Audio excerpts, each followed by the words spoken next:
আগে এই ভিডিওটা দেখুন। প্রথমে আপনারা এই ভিডিওটা দেখেন। মন্দিরের ড্রেনে ময়লা জমেছিল এবং সেটা দেখার পর একজন মুসলমান মানুষ কি করলেন জানেন?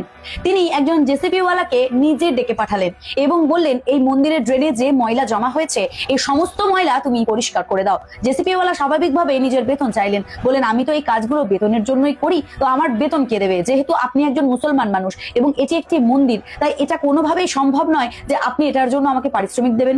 উনি তখন জেসিপি ওয়ালাকে আশ্বস্ত করলেন, তোমার চিন্তা নেই, আমি যখন কাজ করতে বলেছি তখন মন্দির হিন্দুদের হোক বা অন্য কিছু, এটা পরিষ্কার করার দায়িত্ব আমার এবং এটার বেতন চুকানোর দায়িত্বও আমার, তাই তুমি নিশ্চিন্তে কাজ করতে পারো। এবং দাঁড়িয়ে থেকে মন্দিরের ড্রেন থেকে সমস্ত ময়লা পরিষ্কার করলেন এই মুসলমান ভদ্রলোক। সত্যি ওনার নাম আমি জানি না, ওনার বাড়ি কোথায় আমি তাও জানি না, শুধু এটুকু জানি যে কর্ম মানুষের পরিচয় করায়। আমি ওনার ধর্ম উল্লেখ করেছি একটাই কারণে, এমন অনেক মানুষ আছে যারা বিনা কারণে শুধু সমগ্র গোষ্ঠীর দিকে, সমস্ত ধর্মের দিকে আঙুল তোলেন।